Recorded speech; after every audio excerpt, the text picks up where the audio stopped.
They thought I was the thief, the man who stole millions from the company. But what they didn't know was I had already rewritten the evidence before anyone could accuse me. This is the story of how betrayal almost destroyed me, and how I fought back in the shadows. I never thought I'd be the one caught in a trap. For years, I worked hard earning respect as the company's lead financial analyst.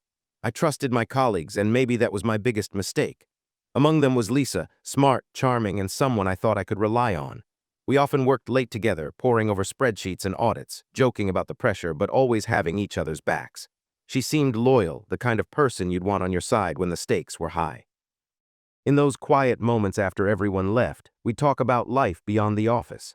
She shared her dreams, her struggles, and I opened up about my own past, how I'd clawed my way out of tough situations to get where I was. I never expected that trust to crack. But sometimes cracks start small, invisible at first. It was a Wednesday afternoon when I noticed something odd in the financial report Lisa handed me. The numbers didn't add up. At first, I thought it was a mistake, a typo or a miscalculation. I called her over asking for clarification, but she brushed it off with a nervous smile and a quick change of subject. That unsettled me more than the numbers. I tried to ignore the nagging feeling. Maybe I was just tired. But the unease kept growing as I noticed little things, missing files, strange delays in data updates, and that tightness in my chest when Lisa avoided my questions. I couldn't shake the sense that something wasn't right, but I wanted to believe it was nothing serious. After all, I had no proof, only gut feelings and those late-night conversations that made me think she was still on my side. That's when the whispers started. Quiet rumors in the hallways, looks exchanged behind closed doors. The word embezzlement floated into my world like a cold shadow. I told myself it was nonsense. How could they think I'd steal from the company I'd dedicated years to? But the seed of doubt was planted, and I felt the first stirrings of fear. If someone was setting me up, I had to find out who, and fast. The rumors wouldn't go away. At first, I tried to brush them off like annoying static, background noise I didn't need to listen to. But then things started happening that I couldn't ignore. My access to certain files was suddenly restricted, and meetings I wasn't invited to multiplied. It felt like the walls were closing in. One afternoon, I sat at my desk staring at my screen, trying to focus on the numbers, but my mind kept drifting back to the strange glitches in the audit software. I remembered that odd report Lisa handed me, the one where the numbers didn't add up. Could it really be a mistake, or was it something worse? I started digging quietly, checking transaction logs and cross-referencing data.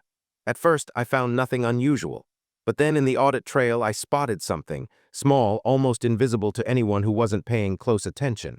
A few entries had been altered, timestamps that didn't make sense, files modified by an unknown user. My heart pounded. Whoever did this knew exactly what they were doing. But here's the worst part. Some of those changes traced back to credentials linked to me. It was like someone had framed me, planted false evidence in my digital footprint. I felt frozen, caught in a nightmare where the lines between truth and lies blurred. I confronted Lisa, trying to keep my voice steady. I asked her if she'd noticed anything strange or if she could help me understand the mess. She smiled, but it wasn't the warm smile I once trusted. It was cold, distant, like she was hiding something. She said she hadn't seen anything unusual and told me to focus on my work. Her words stung more than I expected. The woman I trusted was shutting me out, and I realized I was alone. I wanted to believe it wasn't true, that she wasn't the one behind this. But deep down, a knot of fear twisted in my stomach. Someone close to me was playing a dangerous game, and I was the target. I knew I couldn't wait for the truth to come to light. I had to act. Before the accusations turned into charges, I needed proof that would clear my name and expose whoever was trying to bury me. It happened faster than I could have imagined. One morning, I was called into the office of the company's CFO. The air was thick with tension. The moment I stepped inside, I knew this wasn't going to be a casual chat. The CFO looked at me with a mixture of disappointment and suspicion that cut deeper than any accusation could. They showed me the audit report. The numbers, the evidence, all pointing to me as the one responsible for embezzlement. They said Lisa had flagged discrepancies traced back to my user ID. I felt like the ground had vanished beneath me. My mind screamed, "This can't be real, I'm innocent." But the proof was there, or so it seemed. Every face in that room looked at me like I'd already been convicted. The woman I trusted, the one I thought was my ally, had turned on me. Lisa wasn't just distancing herself anymore, she was the architect of my downfall. I wanted to shout to beg for a chance to explain, but my voice caught in my throat. How do you defend yourself when the evidence is against you, even if it's all a lie? I was trapped, a prisoner in my own life. Outside the office, whispers had already begun. Colleagues who once smiled as I passed now avoided eye contact or looked at me with thinly veiled suspicion. I felt isolated, crushed by the weight of betrayal and disbelief. That night I sat alone in my apartment, the city lights mocking my shattered world. The woman I had trusted had stabbed me in the back, and I had no idea why. Was it jealousy, greed, or something darker I never saw coming? Fear mixed with anger inside me. I couldn't let this be the end, not without a fight. I knew the truth was buried somewhere in the audit system, hidden under layers of manipulation. If I could find a way to uncover it, I might still have a chance to prove my innocence. But time was against me. Every second the false evidence stood, my reputation, my career, and everything I'd worked for slipped further away. I clenched my fists, a fire igniting inside me. I wasn't going down without a fight. Somehow I had to hack my way out of this nightmare before it was too late. The next few days felt like a blur of stress and sleepless nights. Every time I tried to focus on work, the accusation hung over me like a dark cloud. I kept replaying everything in my mind. How Lisa had smiled, how the audit trail had been twisted, and how no one seemed willing to listen to me. I felt trapped. It wasn't just my job on the line, it was my reputation, my future, my entire life. People I once called friends were now avoiding me. Even my family asked if there was any truth to the rumors. The loneliness was suffocating. But amidst the despair, a small voice inside me refused to give up. I remembered why I'd climbed this far. The long hours, the sacrifices, the late nights teaching myself every trick in the book about data and security systems. I wasn't just a victim. I was someone who could fight back. I couldn't rely on anyone else. The system was against me, and Lisa had already poisoned the well. If I wanted to clear my name, I had to dig deep and find the proof myself. I pulled out my laptop late at night, diving into the audit system. I knew it inside out, the logs, the timestamps, the hidden trails that even the company's own software didn't easily reveal. It was risky. If I got caught accessing restricted files, it would only make things worse. But I had no choice. Every click, every line of code I examined brought a mixture of hope and fear. I was searching for something small, an anomaly, a timestamp out of place, a digital footprint left by the real culprit. There were moments I felt like giving up, when the code felt like an impossible maze with no way out. But the thought of losing everything pushed me forward. Slowly, piece by piece, I started to uncover discrepancies, subtle changes in the audit trail, files altered just before reports were finalized. Someone had tried to cover their tracks, but their mistakes were there if I looked closely enough. For the first time since the accusations, I felt a flicker of hope. The truth was there, hidden deep in the system, and I was the only one who could find it. With renewed determination, I spent every spare moment digging through the audit logs. The deeper I went, the more I realized how carefully someone had covered their tracks. But they weren't perfect. No one is. I found tiny inconsistencies, subtle shifts in timestamps, strange file access patterns that didn't match my own work hours. The more I uncovered, the clearer it became that someone had used my credentials to hide their moves, setting me up to take the fall.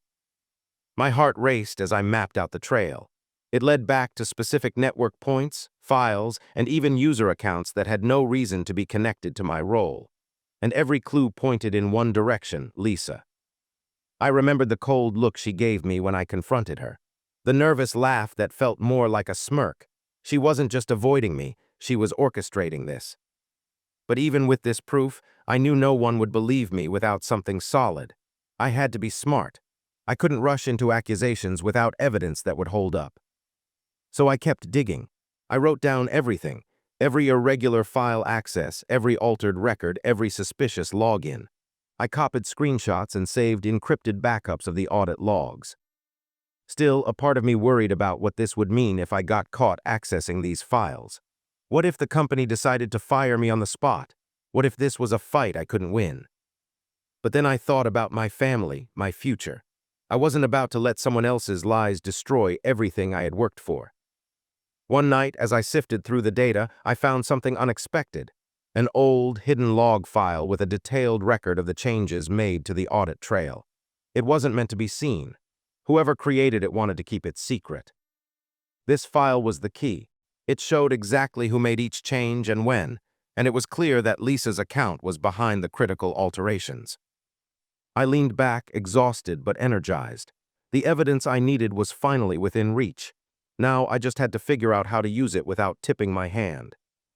Holding that hidden log file in my hands felt like holding a lifeline. I knew this was the proof I needed to clear my name. But I also knew this wasn't just about exposing Lisa. It was about protecting myself from a powerful web of lies and deception. I couldn't just walk into the CFO's office and throw the evidence down on the table. They'd accuse me of tampering, say I was trying to manipulate the system. I had to be careful, methodical, and smart. So I started planning. Every move I made needed to be calculated. I backed up the files to a secure, encrypted location outside the company's network, just in case. I set up a timeline of the audit alterations, mapping out when and how the fake changes were made. I made copies of everything, storing them where no one could find them. At the same time, I kept up appearances at work, playing the part of the accused man who had nothing to hide. It was exhausting, smiling at people who now looked at me like a criminal, pretending that I wasn't slowly unraveling inside. The fear of being found out was always there. If Lisa or someone else caught wind of what I was doing, it could end badly. But I didn't have a choice. I thought about reaching out to the CEO directly, but I hesitated. If Lisa was close to him, I might only make things worse. I had to build my case quietly until I was sure I could make a clean break. Every night I worked late into the night, reviewing the data, preparing my defense piece by piece. I reminded myself why I was doing this, for my family, my career, and my integrity. The worst part was the loneliness. I didn't know who I could trust anymore. Lisa's betrayal left a hole that no one else seemed to fill. But amid the fear and uncertainty, one thing was clear. I wasn't going down without a fight. Not now, not ever. The days felt heavier with every passing moment. I was walking a tightrope, one wrong step and everything would collapse. But hiding wasn't an option anymore. I had to confront this head-on. I decided it was time to confront Lisa directly. Not with accusations, but with questions. I needed to see how far she was willing to go, to gauge whether there was any chance she'd back down, or if she was ready to burn everything to protect herself. I arranged to meet her after work under the pretense of clearing the air. When I saw her, she looked calm, almost too calm. Her eyes held a coldness I hadn't noticed before. I started carefully, asking about the discrepancies, about the audit trail, and if she'd seen anything suspicious. Her answers were vague, deflecting, but that cold smile never left her face. Then I dropped a subtle hint that I knew there were logs someone had tried to hide. Her expression flickered for a moment, just a second, but it was enough. She laughed softly, a sound that sent chills down my spine. She said, "You're brave to come this far, but you don't know what you're dealing with." That was when I realized this was bigger than just her. Lisa wasn't acting alone. Someone else was pulling the strings, and they wanted me gone. The conversation ended with no clear answers, but I had learned what I needed. Lisa was dangerous, and she was ready to fight dirty. Walking away, I felt a mix of fear and determination. The stakes were higher than ever, but so was my resolve. I knew I couldn't take her on alone. I needed help, but someone I could trust, someone outside the company who could verify the audit trail and back up my claims. That night, I started making calls. I reached out to an old friend from my early days in cybersecurity, someone who owed me a favor and had the skills to dig deeper than I ever could. It was a risk, but it was one I had to take. Reaching out to my old friend felt like a lifeline thrown into a stormy sea. I hadn't spoken to him in years, but I knew his skills were exactly what I needed. He had a reputation for digging through digital dirt and exposing secrets no one wanted uncovered. After a tense call, he agreed to help, but warned me this wouldn't be easy. The company's system was heavily guarded and someone was actively covering tracks. Still, he said, "If anyone can find the truth, it's you, and with a little help, we'll get it." That gave me hope I hadn't felt in weeks. We started by sharing everything I had found, the hidden logs, the altered timestamps, the strange access points. He guided me through ways to extract the data without triggering alarms. It was like working in the dark, moving carefully through a digital minefield. At the same time, I kept up my act at work, pretending to be defeated and confused, while secretly preparing to strike back. But even with this new ally, the pressure was mounting. Lisa seemed to sense something was happening. Her smirks grew colder, and whispers in the office turned more aggressive. I felt eyes on me everywhere, waiting for me to slip. One day, I found my access to parts of the audit system blocked entirely. It was a clear warning. Someone was trying to shut me out before I could get to the truth. Instead of backing down, it fueled my fire. With my friend's help, I found a backdoor into the system, a way to access hidden archives safely and quietly. We started pulling out detailed records, comparing data, and building a solid case piece by piece. Every discovery was a small victory, but it also revealed just how deep the conspiracy went. The betrayal wasn't just personal anymore. It was a dangerous game of power and greed, and I was in the middle of it. But for the first time in a long while, I believed I could win. Every day felt like walking on a razor's edge. The deeper we dug, the more dangerous things became. Lisa's attacks grew sharper, subtle sabotage, whispered rumors, and a clear effort to isolate me completely. But now, with the data my friend helped me uncover, I finally had enough to expose her for what she truly was. We found an encrypted file buried deep within the audit logs, a smoking gun. It contained detailed records of every fraudulent move, timestamps showing when Lisa had manipulated the system, and even communications where she plotted the frame-up with others in the company. I stared at the screen, my hands shaking. After weeks of fear and doubt, the truth was finally within reach. But I knew I had to be careful. One wrong move and Lisa would disappear into the shadows again, taking down my career with her. I compiled everything into a clear, undeniable report. It was bulletproof. The evidence couldn't be twisted or denied. But presenting it was going to be the hardest part. The higher-ups had to see it, and I had to convince them that this wasn't some desperate act from an accused employee. It was the truth. I spent a restless night rehearsing how I'd confront the board. I reminded myself why I was doing this, not just for me, but for everyone who had believed in me, who counted on my integrity. The morning of the meeting, my heart pounded like never before. I wasn't just fighting for my job. I was fighting for my honor, my future, and my dignity. When I walked into the room, Lisa was there too, calm and composed like a queen ready to defend her throne. But this time, I had the power. I laid out the evidence, piece by piece, watching as expressions shifted from doubt to shock. The room fell silent, and I knew the moment of truth had arrived. The silence in the room was heavy, almost suffocating. I watched the board members exchange glances, their eyes flicking between the evidence and Lisa. The weight of the truth was undeniable. One of the senior directors finally broke the silence. He looked at me and said, "This changes everything."